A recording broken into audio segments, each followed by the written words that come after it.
तलब की कीमत लचक की पैमाइश, measurement of price elasticity of demand.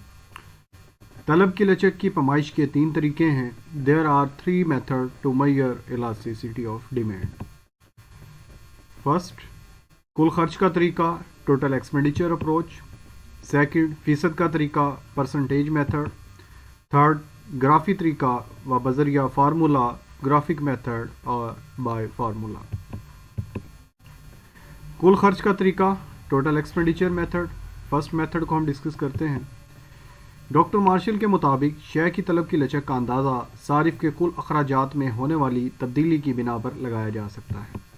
According to doctor Marshall, elasticity of demand can be measure with the help of total expenditure of consumer.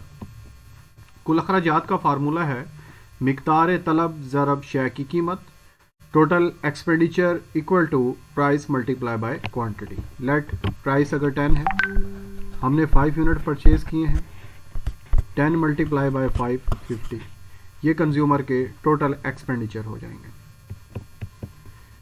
इकाई के बराबर तलब की लचक इलास्टिसिटी इक्वल टू 1 जब कीमत में इजाफा या कमी से सारिफ के कुल अखराजात में कोई तब्दीली ना आए।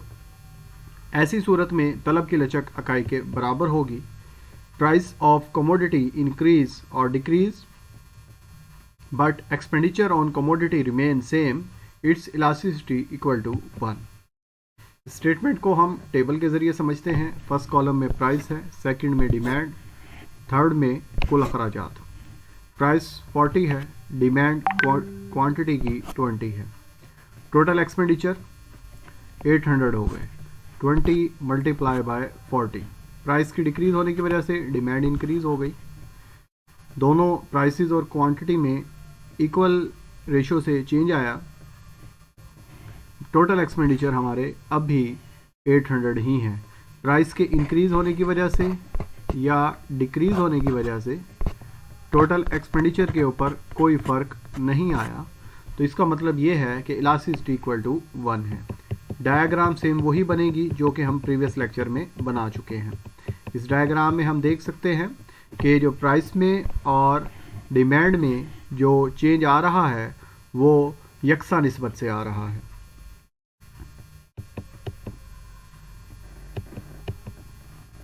ज़्यादा लचकदार खत तलब इलास्टिसिटी मोर इलास्टिक या इलास्टिसिटी ग्रेटर दैन 1। जब शय की कीमत में इजाफे से कुल अखराजात में कमी और कीमत में कमी से कुल अखराजात में इजाफा हो जाए, तलब की लचक इकाई से ज़्यादा होगी। When price and total expenditure move in the opposite direction, it means decrease in price increase the total expenditure and increase in price decrease the total expenditure. Elasticity of demand will be more than unity या elasticity greater than 1। इस statement को हम table के ज़रिए समझते हैं। Price 40 है, demand 20 है। इस कमोडिटी के ऊपर टोटल एक्सपेंडिचर कितने हो रहे हैं? 800। प्राइस डिक्रीज़ हो गई, डिमांड में इजाफा हो गया, टोटल एक्सपेंडिचर में भी इजाफा हो गया। प्राइस के कम होने की वजह से टोटल एक्सपेंडिचर इंक्रीज़ हो गए हैं, तो it means elasticity greater than 1 है।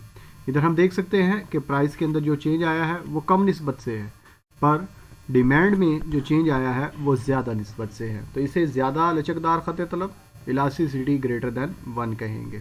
डायग्राम सेम हम वही बनाएंगे जो हमने प्रीवियस लेक्चर में बनाई थी।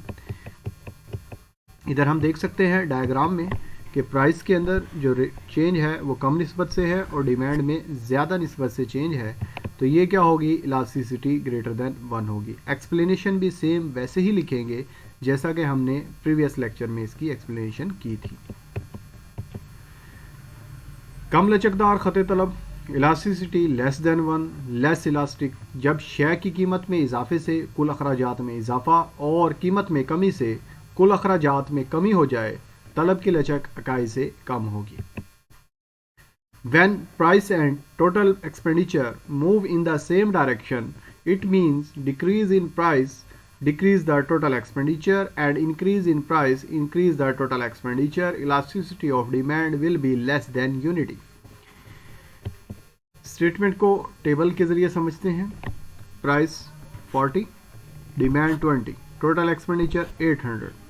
प्राइस डिक्रीज हो गई, डिमांड में इजाफा हो गया, बट टोटल एक्सपेंडिचर हमारे डिक्लाइन कर गए। प्राइस के डिक्रीज करने की वजह से टोटल एक्सपेंडिचर डिक्रीज हो रहे हैं, यानी कि प्राइस और टोटल एक्सपेंडिचर सेम डायरेक्शन में मूव हो रहे हैं।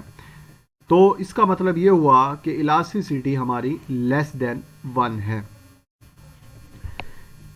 डायग्राम सेम वैसे ही बनेगी जैसे कि हम प्रीवियस लेक्चर में बना चुके हैं। इस डायग्राम में हम देख सकते हैं कि जो प्राइस के अंदर चेंज आया है वो ज़्यादा निस्बत से आया है, डिमांड में जो चेंज आया है वो कम निस्बत से आया है।